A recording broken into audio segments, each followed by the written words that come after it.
and welcome back to the Reading Corner. I'm your host, Renee, and if you're new here, hi, welcome. I read every Wednesday on this channel short stories or books. We just finished Carmilla, and we are going to be starting a new book today, which is exciting. I'm also here every mid-month on the 15th with my Couch Gamers channel, which is my D&D game. And I'm also here every end month with an original short story. So if you like my content, you like my stories, please like, subscribe, share with all your friends, get me out there.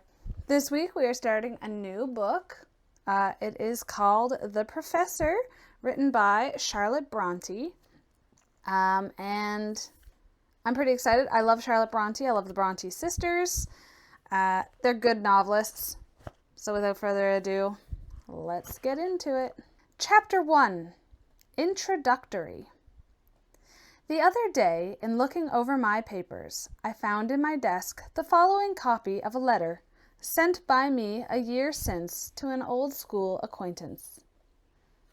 Dear Charles, I think when you and I were at Eton together, we were neither of us what could be called popular characters. You were a sarcastic, observant, shrewd, cold-blooded creature. My own portrait I will not attempt to draw, but I cannot recollect that it was a strikingly attractive one. Can you? What animal magnetism drew thee and me together I know not. Certainly I never experienced anything of the Pallades or Orestes sentiment for you. And I have reason to believe that you, on your part, were equally free from all romantic regard to me. Still, out of school hours, we walked and talked continually together. When the theme of conversation was our companions or our masters, we understood each other. And when I recurred to some sentiment of affection, some vague love of an excellent or beautiful object, whether in animate or inanimate nature, your sardonic coldness did not move me. I felt myself superior to that check then, as I do now. It is a long time since I wrote to you, and a still longer time since I saw you. Chancing to take up a newspaper of your country the other day, my eyes fell upon your name. I began to think of old times, to run over the events which have transpired since we separated, and I sat down and commenced this letter. What you have been doing I know not, but you shall hear, if you choose to listen, how the world has wagged with me. First, after leaving Eton, I had an interview with my maternal uncles, Lord Tynedale and the Honourable John Seacombe. They asked me if I would enter the church, and my uncle the nobleman offered me the living of Seacombe, which is in his gift if I would. Then my other uncle, Mr. Seacombe, hinted that when I became rector of Seacombe-cum-Scaife, I might perhaps be allowed to take, as mistress of my house and head of my parish, one of my 6 cousins, his daughters, all of whom I greatly dislike. I declined both the church and matrimony. A good clergyman is a good thing, but I should have made a very bad one. As to the wife, oh, how like a nightmare is the thought of being bound for life to one of my cousins. No doubt they are accomplished and pretty, but not an accomplishment, not a charm of theirs touches a chord in my bosom. To think of passing the winter evenings by the parlour fireside of Seacombe Rectory along with one of them. For instance, the large and well-modelled statue Sarah. No. I should be a bad husband under such circumstances, as well as a bad clergyman. When I had declined my uncle's offers, they asked me what I intended to do. I said I should reflect. They reminded me that I had no fortune and no expectation of any, and, after a considerable pause, Lord Tynedale demanded sternly whether I had thoughts of following my father's steps and engaging in trade. Now, I had had no thoughts of the sort. I do not think that my turn of mind qualifies me to make a good tradesman. My taste, my ambition, does not lie that way, but such was the scorn expressed in Lord Tynedale's countenance as he pronounced the word trade, such the contemptuous sarcasm of his tone, that I was instantly decided. My father was but a name to me, yet that name I did not like to hear mentioned with a sneer to my very face. I answered then, with haste and warmth, I cannot do better than follow in my father's steps. Yes, I will be a tradesman. My uncles did not remonstrate. They and I parted with mutual disgust. In reviewing this transaction, I find that I was quite right to shake off the burden of Tynesdale's patronage, but a fool to offer my shoulders instantly for the reception of another burden, one which might be more intolerable, and which certainly was yet untried. I wrote instantly to Edward. You know Edward, my only brother, 10 years my senior, married to a rich mill owner's daughter, and now possessor of the mill and business which was my father's before he failed. You are aware that my father, once reckoned a croesus of wealth, became bankrupt a short time previous to his death, and that my mother lived in destitution for some 6 months after him, unhelped by her aristocratical brothers, whom she had mortally offended by her union with Crimsworth, the shire manufacturer. At the end of the 6 months she brought me into the world, and then herself left it without, I should think, much regret. At the end of the 6 months she brought me into the world, and then herself left it without, I should think, much regret, as it contained little hope or comfort to her. My father's relations took charge of Edward as they did of me, till I was 9 years old. At that period it chanced that the representation of an important borough in our county fell vacant. Mr. Seacombe stood for it. My uncle Crimsworth, an astute mercantile man, took the opportunity of writing a fierce letter to the candidate, stating that if he and Lord Tynesdale did not consent to do something toward the support of their sister's orphan children, he would expose their restless and malignant conduct toward that sister, and do his best to turn the circumstances against Mr. Seacombe's election. That gentleman and Lord T. knew well enough that the Crimsworths were an unscrupulous and determined race. They knew also that they had influence in the borough of X, and making a virtue of necessity, they consented to defray the expenses of my education. I was sent to Eton, where I remained 10 years, during which space of time Edward and I never met. He, when he grew up, entered into trade, and pursued his calling with such diligence, ability, and success, that now, in his 30th year, he was fast making a fortune. Of this I was apprised by the occasional short letters I received from him, some 3 or 4 times a year, which said letters never concluded without some expression of determined enmity against the house of Seacombe, and some reproach to me for living, as he said, on the bounty of that house. At first, while still in boyhood, I could not understand why, as I had no parents, I should not be indebted to my uncles Tynedale and Seacombe for my education. But as I grew up and heard by degrees of the preserving hostility, the hatred till death evinced by them against my father, of the sufferings of my mother, of all the wrongs, in short, of our house, then did I conceive shame of the dependence in which I lived, and form a resolution no more to take bread from hands which had refused to minister to the necessities of my dying mother. It was by these feelings I was influenced when I refused the rectory of Seacombe, and the union with one of my patrician cousins. An irreparable breach thus being effected between my uncles and myself, I wrote to Edward, told him what had occurred, and informed him of my intention to follow his steps to be a tradesman. I asked, moreover, if he could give me employment. His answer expressed no approbation of my conduct, but he said I might come down to shire if I liked, and he would see what could be done in the way of furnishing me with work. I repressed all, even mental, comment on his note, packed my trunk and carpet-bag, and started for the north directly. After 2 days' travelling, railroads were not then in existence, I arrived, one wet October afternoon, in the town of X. I had always understood that Edward lived in this town, but on inquiry I found that it was only Mr. Crimsworth's mill and warehouse, which were situated in the smoky atmosphere of Big Ben Close. His residence lay 4 miles out, in the country. It was late in the evening when I alighted at the gates of the habitation designated to me as my brother's.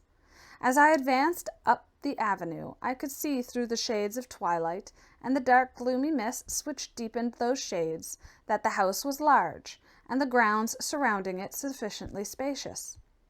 I paused a moment on the lawn in front, and leaning my back against a tall tree which rose in the centre, I gazed with interest on the exterior of Crimsworth Hall.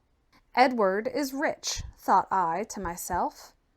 I believed him to be doing well, but I did not know he was master of a mansion like this. Cutting short all marvelling, speculation, conjecture, etc., I advanced to the front door and rang. A manservant opened it. I announced myself. He relieved me of my wet cloak and carpet-bag and ushered me into a room furnished as a library, where there was a bright fire and candles burning on the table. He informed me that his master was not yet returned from Exmarket, but that he would certainly be at home in the course of a half-hour. Being left to myself, I took the stuffed easy-chair, covered with red morocco, which stood by the fireside, and while my eyes watched the flames dart from the glowing coals and the cinders fall at intervals on the hearth, my mind busied itself in conjectures concerning the meeting about to take place. Amidst much that was doubtful in the subject of these conjectures, there was one thing tolerably certain. I was in no danger of encountering severe disappointment. From this, the moderation of my expectations guaranteed me. I anticipated no overflowings of fraternal tenderness. Edward's letters had always been such as to prevent the engendering or harboring of delusions of this sort. Still, as I sat awaiting his arrival, I felt eager, very eager. I cannot tell you why. My hand, so utterly a stranger to the grasp of a kindred hand, clenched itself to repress the tremor with which impatience would fain have shaken it. I thought of my uncles, and as I was engaged in wondering whether Edward's indifference would equal the cold disdain I had always experienced from them, I heard the avenue gates open. Wheels approached the house.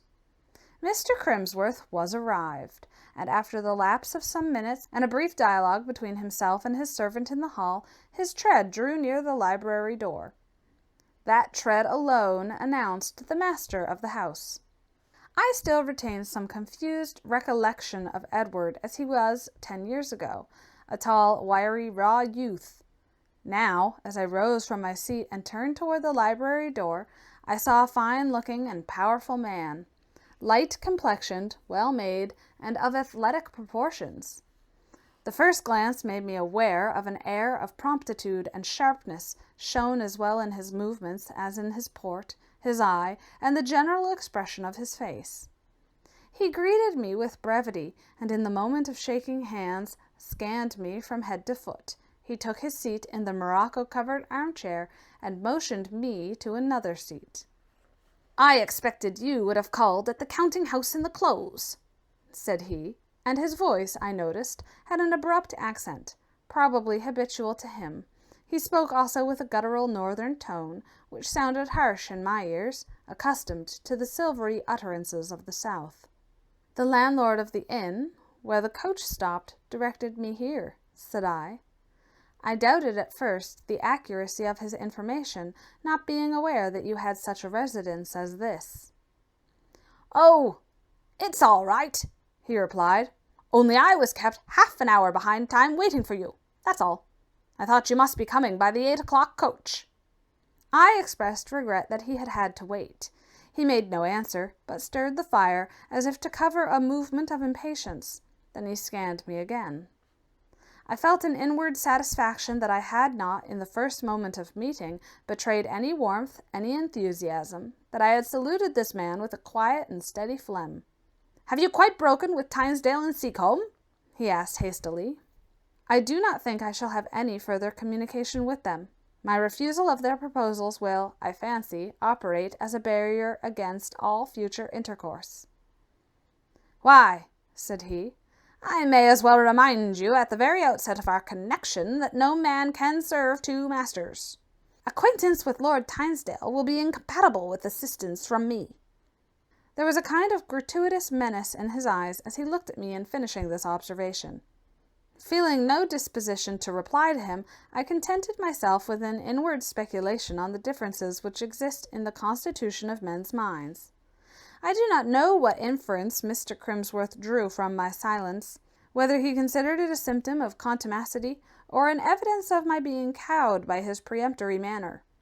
After a long and hard stare at me, he rose sharply from his seat. "Tomorrow," said he, "I shall call your attention to some other points, but now it is supper time, and Mrs. Crimsworth is probably waiting. Will you come?" He strode from the room, and I followed. In crossing the hall, I wondered what Mrs. Crimsworth might be. Is she, thought I, as alien to what I like as Tynesdale, Seacombe, the Mrs. Seacombe, as the affectionate relative now striding before me? Or is she better than these? Shall I, in conversing with her, feel free to show something of my real nature, or— Further conjectures were arrested by my entrance into the dining-room. A lamp burning under the shade of ground glass showed a handsome apartment. Wainscoted with oak, supper was laid on the table. By the fireplace, standing as if waiting our entrance, appeared a lady.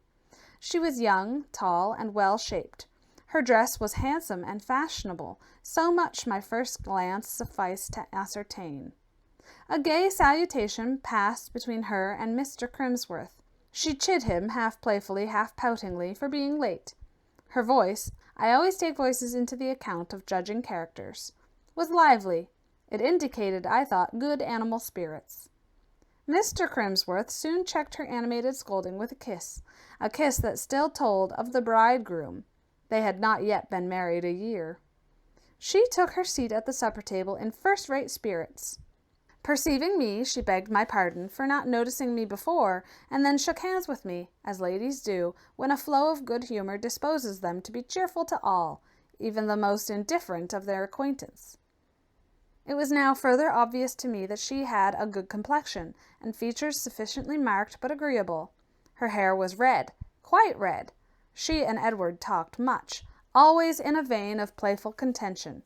She was vexed, or pretended to be vexed, that he had that day driven a vicious horse in the gig, and he made light of her fears. Sometimes she appealed to me. "Now, Mr. William, isn't it absurd in Edward to talk so? He says he will drive Jack, and no other horse, and the brute has thrown him twice already." She spoke with a kind of lisp, not disagreeable, but childish. I soon saw also that there was more than girlish, a somewhat infantine expression in her by no means small features. This lisp and expression were, I have no doubt, a charm in Edward's eyes, and would be so to those of most men, but they were not to mine. I sought her eye, desirous to read there the intelligence which I could not discern in her face or hear in her conversation. It was merry, rather small. By turns I saw vivacity, vanity, coquetry looking out through its irid, but I watched in vain for a glimpse of soul. I am no Oriental. White necks, carmine lips and cheeks, clusters of bright curls do not suffice for me without that Promethean spark which will live after the roses and lilies are faded, the burnished hair grown grey. In sunshine, in prosperity, the flowers are very well. But how many wet days are there in life? November seasons of disaster, when a man's hearth and home would be cold indeed, without the clear, cheering gleam of intellect. Having perused the fair page of Mrs. Crimsworth's face, a deep, involuntary sigh announced my disappointment. She took it as an homage to her beauty, and Edward, who was evidently proud of his rich and handsome young wife, threw on me a glance, half ridicule, half ire. I turned from them both, and gazing wearily round the room, I saw two pictures set in the oak panelling, one on each side of the mantelpiece. Ceasing to take part in the bantering conversation that flowed on between Mr. and Mrs. Crimsworth, I bent my thoughts to the examination of these pictures. They were portraits, a lady and a gentleman, both costumed in the fashion of 20 years ago. The gentleman was in the shade. I could not see him well. The lady had the benefit of a full beam from the softly shaded lamp. I presently recognized her. I had seen this picture before in childhood. It was my mother. That and the companion picture being the only heirlooms saved out of the sale of my father's property. The face, I remembered, had pleased me as a boy, but then I did not understand it. Now I knew how rare that class of face is in the world, and I appreciated keenly its thoughtful yet gentle expression. The serious gray eye possessed for me a strong charm, as did certain lines in the features indicative of most true and tender feeling. I was sorry it was only a picture. I soon left Mr. and Mrs. Crimsworth to themselves. A servant conducted me to my bedroom. In closing my chamber door, I shut out all intruders. You, Charles, as well as the rest. Goodbye for the present. Signed, William Crimsworth. To this letter I never got an answer. Before my old friend received it, he had accepted a government appointment in one of the colonies, and was already on his way to the scene of his official labors.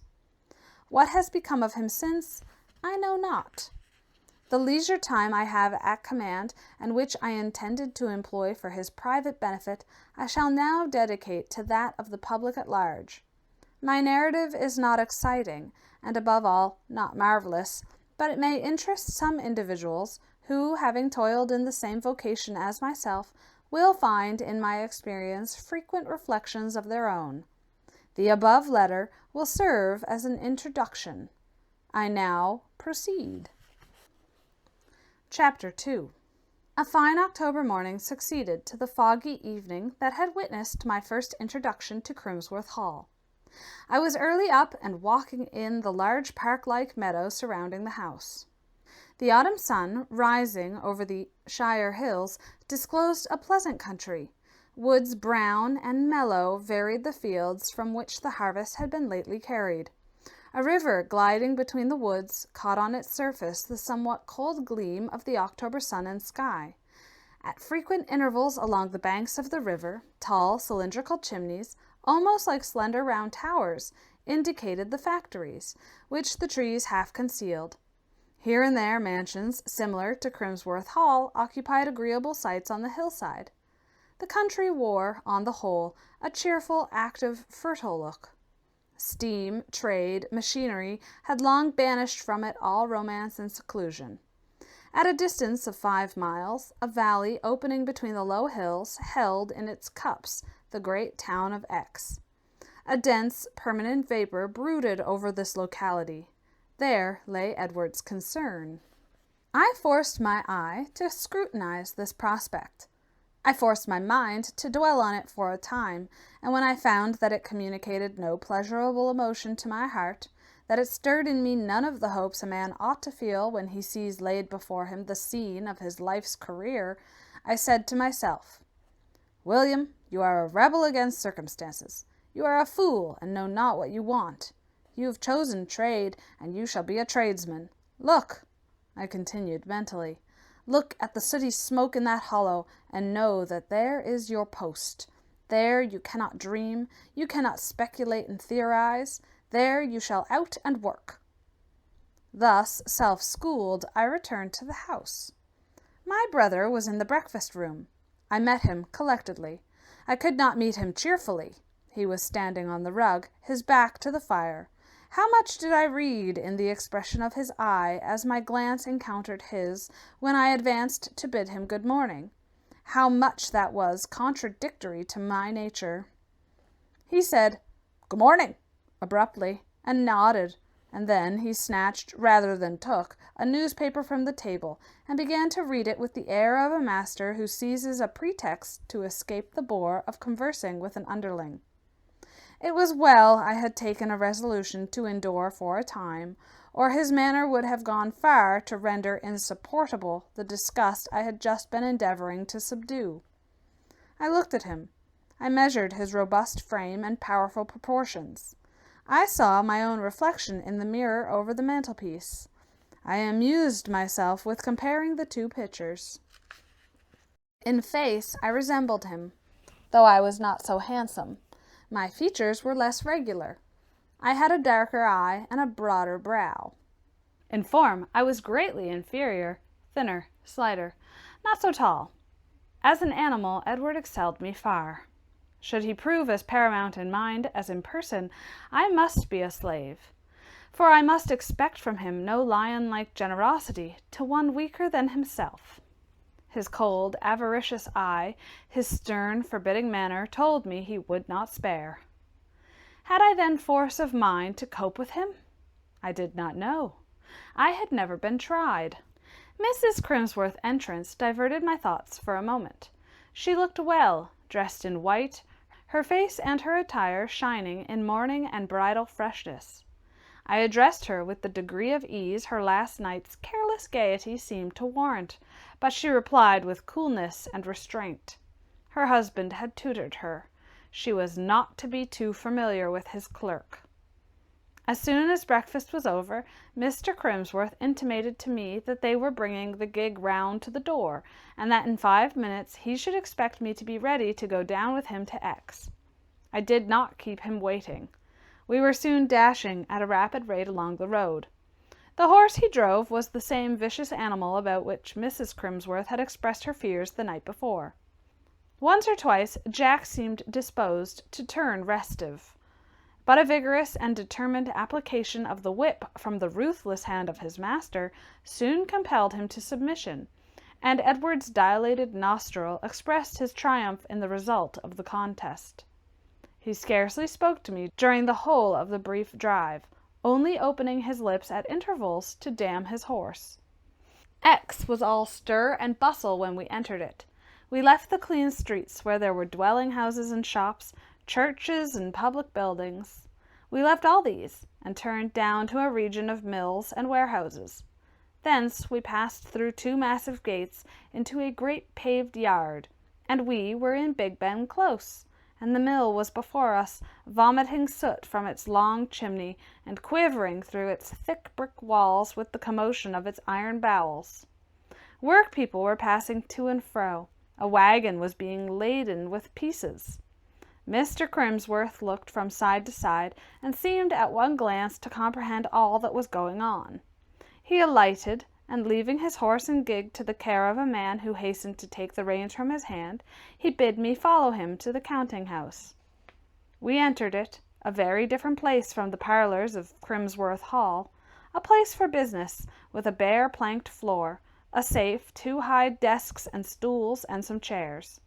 A person was seated at one of the desks, who took off his square cap when Mr. Crimsworth entered, and in an instant was again absorbed in his occupation of writing or calculating, I know not which.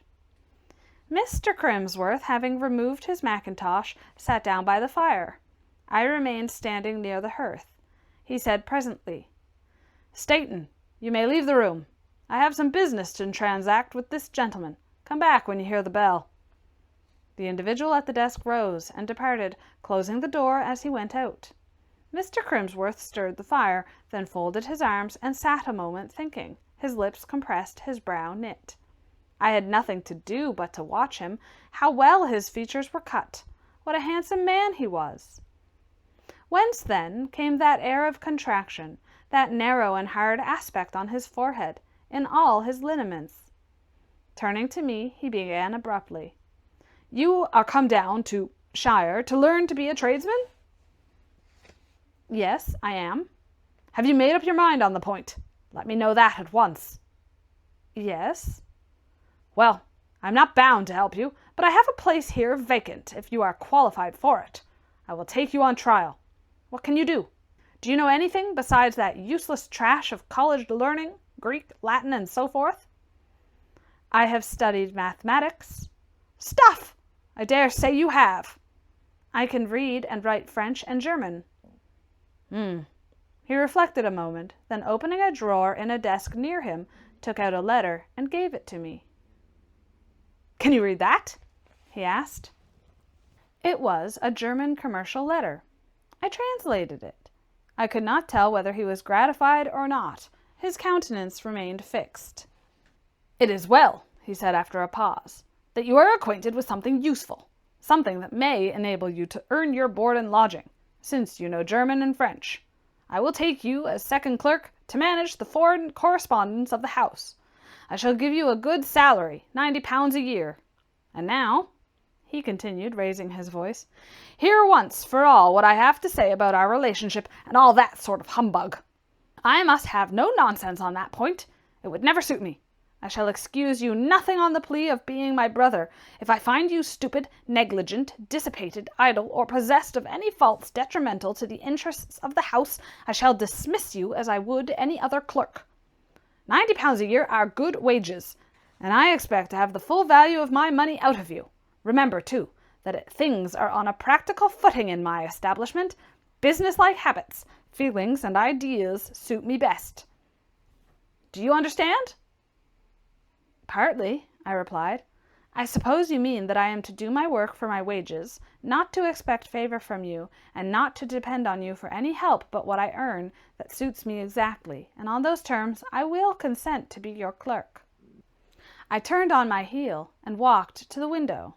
This time I did not consult his face to learn his opinion. What it was I do not know, nor did I then care. After a silence of some minutes he recommenced. "You perhaps expect to be accommodated with apartments at Crimsworth Hall, and to go and come with me in the gig. I wish you, however, to be aware that such an arrangement would be quite inconvenient to me. I like to have the seat in my gig at liberty for any gentleman whom for business reasons I may wish to take down to the Hall for a night or so. You will seek out lodgings in X." Quitting the window, I walked back to the hearth. "Of course, I shall seek out lodgings in X," I answered. "It would not suit me either to lodge in Crimsworth Hall." My tone was quiet. I always speak quietly. Yet Mr. Crimsworth's blue eye became incensed. He took his revenge rather oddly. Turning to me, he said bluntly, "You are poor enough, I suppose. How do you expect to live till your quarter's salary becomes due?" "I shall get on," said I. "How do you expect to live?" he repeated in a louder voice. "As I can, Mr. Crimsworth." "Get into debt at your peril, that's all," he answered. "For aught I know, you may have extravagant aristocratic habits. If you have, drop them. I tolerate nothing of the sort here, and I will never give you a shilling extra, whatever liabilities you may incur. Mind that." "Yes, Mr. Crimsworth, you will find I have a good memory." I said no more. I did not think the time was come for much parley. I had an instinctive feeling that it would be folly to let one's temper effervesce often with such a man as Edward. I said to myself, I will place my cup under this continual dropping. It shall stand there still and steady. When full, it will run over of itself. Meantime, patience. 2 things are certain. I am capable of performing the work Mr. Crimsworth has set me. I can earn my wages conscientiously, and those wages are sufficient to enable me to live. As to the fact of my brother assuming toward me the bearing of a proud, harsh master, the fault is his, not mine, and shall his injustice, his bad feeling, turn me at once aside from the path I have chosen? No, at least ere I deviate, I will advance far enough to see whither my career tends. As yet I am only pressing in at the entrance, a straight gate enough, it ought to have a good terminus. While I thus reasoned, Mr. Crimsworth rang a bell. His first clerk, the individual dismissed previously to our conference, re-entered. "Mr. Staton," he said, "show Mr. William the letters from Voss Brothers, and give him English copies of the answers. He will translate them." Mr. Staton, a man of about 35, with a face at once sly and heavy, hastened to execute this order. He laid the letters on the desk, and I was soon seated at it, and engaged in rendering the English answers into German. A sentiment of keen pleasure accompanied this first effort to earn my own living. A sentiment neither poisoned nor weakened by the presence of the taskmaster, who stood and watched me for some time as I wrote. I thought he was trying to read my character, but I felt as secure against his scrutiny as if I had had on a casque with the visor down, or rather I showed him my countenance with the confidence that one would show an unlearned man a letter written in Greek. He might see lines and trace characters, but he could make nothing of them.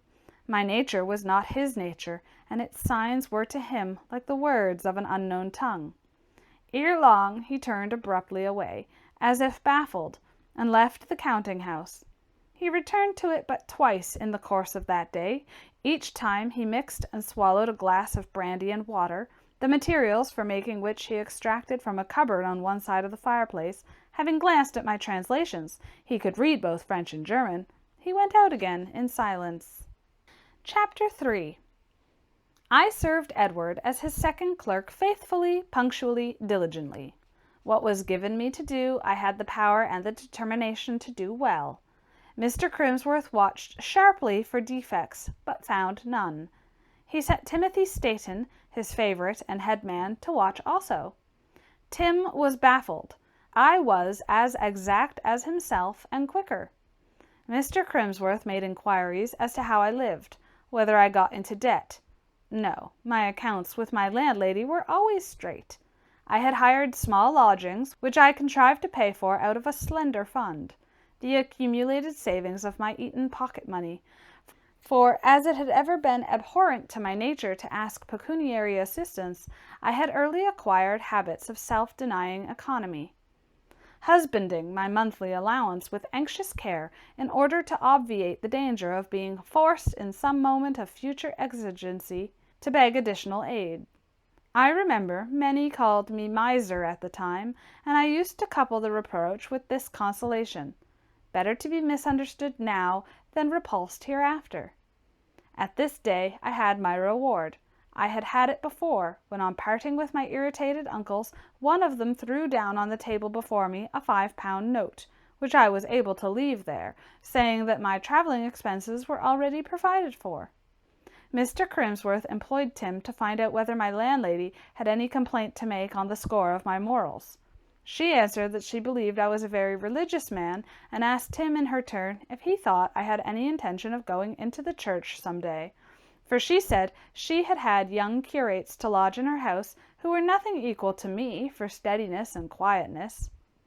Tim was a religious man himself. Indeed, he was a joined Methodist, which did not, be it understood, prevent him from being at the same time an ingrained rascal, and he came away much posed at hearing this account of my piety. Having imparted it to Mr. Crimsworth, that gentleman, who himself frequented no place of worship and owned no god but Mammon, turned the information into a weapon of attack against the equability of my temper. He commenced a series of covert sneers, of which I did not at first perceive the drift, till my landlady happened to relate the conversation she had had with Mr. Staton. This enlightened me. Afterwards, I came to the counting-house prepared, and managed to receive the mill-owner's blasphemous sarcasms, when next levelled at me, on a buckler of impenetrable indifference. Ere long he tired of wasting his ammunition on a statue, but he did not throw away the shafts. He only kept them quiet in his quiver. Once, during my clerkship, I had an invitation to Crimsworth Hall. It was on the occasion of a large party given in honour of the master's birthday. He had always been accustomed to invite his clerks on similar anniversaries, and could not well pass me over. I was, however, kept strictly in the background. Mrs. Crimsworth, elegantly dressed in satin and lace, blooming in youth and health, vouchsafed me no more notice than was expressed by a distant move. Crimsworth, of course, never spoke to me. I was introduced to none of the band of young ladies who, enveloped in silvery clouds of white gauze and muslin, sat in array against me on the opposite side of a long and large room. In fact, I was fairly isolated, and could but contemplate the shining ones from afar, and when weary of such a dazzling scene, turn for a change to the consideration of the carpet pattern. Mr. Crimsworth, standing on the rug, his elbow supported by the marble mantelpiece, was about him a group of very pretty girls, with whom he conversed gaily. Mr. Crimsworth, thus placed, glanced at me. I looked weary, solitary, kept down like some desolate tutor or governess. He was satisfied. Dancing began. I should have liked well enough to be introduced to some pleasing and intelligent girl, and to have freedom and opportunity to show that I could both feel and communicate the pleasure of social intercourse, that I was not, in short, a block or a piece of furniture, but an acting, thinking, sentient man. Many smiling faces and graceful figures glided past me, but the smiles were lavished on other eyes, the figures sustained by other hands than mine. I turned away, tantalized, left the dancers, and wandered into the oak-paneled dining room. No fiber of sympathy united me to any living thing in this house. I looked for and found my mother's picture.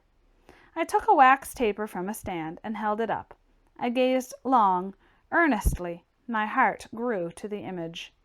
My mother, I perceived, had bequeathed to me much of her features and countenance, her forehead, her eyes, her complexion. No regular beauty pleases egotistical human beings so much as a softened and refined likeness of themselves.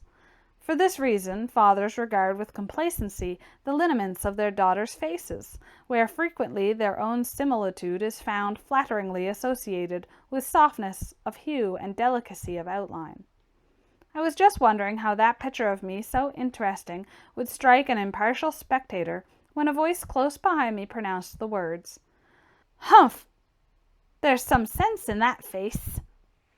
I turned. At my elbow stood a tall man, young, though probably 5 or 6 years older than I. In other respects of an appearance the opposite to commonplace, though just now, as I am not disposed to paint his portrait in detail, the reader must be content with the silhouette I have just thrown off. It was all I myself saw of him for the moment. I did not investigate the color of his eyebrows, nor of his eyes either. I saw his stature and the outline of his shape. I saw, too, his fastidious-looking retroussé nose.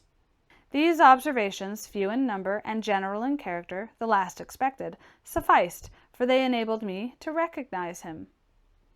"Good evening, Mr. Hunsden," muttered I with a bow, and then, like a shy noodle as I was, I began moving away. And why? Simply because Mr. Hunsden was a manufacturer and a mill owner, and I was only a clerk, and my instinct propelled me from my superior. I had frequently seen Hunsden in Big Ben Close, where he came almost weekly to transact business with Mr. Crimsworth, but I had never spoken to him, nor he to me, and I owed him a sort of involuntary grudge, because he had more than once been the tacit witness of insults offered by Edward to me. I had the conviction that he could only regard me as a poor-spirited slave, wherefore I now went about to shun his presence and eschew his conversation. "Where are you going?" asked he, as I edged off sideways. I had already noticed that Mr. Hunsden indulged in abrupt forms of speech, and I perversely said to myself, "He thinks he may speak as he likes to a poor clerk, but my mood is not perhaps so supple as he deems it, and his rough freedom pleases me not at all." I made some slight reply, rather indifferent than courteous, and continued to move away. He coolly planted himself in my path. "Stay here a while," said he. "It is so hot in the dancing-room. Besides, you don't dance. You have not had a partner tonight." He was right, and as he spoke, neither his look, tone, nor manner displeased me.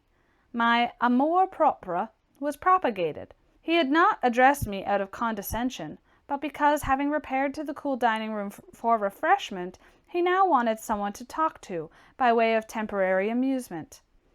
I hate to be condescended to, but I like well enough to oblige. I stayed. "That is a good picture," he continued, recurring to the portrait. "Do you consider the face pretty?" I asked. "Pretty? Nah! How can it be pretty, with sunk eyes and hollow cheeks? But it is peculiar, it seems to think. You could have a talk with that woman, if she were alive, on other subjects than dress, visiting, and compliments." I agreed with him, but did not say so. He went on. "Not that I admire a head of that sort. It wants character and force. There's too much of the sensitive," so he articulated it, curling his lips at the same time, "in that mouth. Besides, there is aristocrat written on the brow and defined in the figure. I hate your aristocrats." "You think, then, Mr. Hunsden, that patrician descent may be read in a distinctive cast of form and features?" "Patrician descent be hanged! Who doubts that your lordlings may have their distinctive cast of form and feature, as much as we shire tradesmen have ours? But which is the best? Not theirs, assuredly.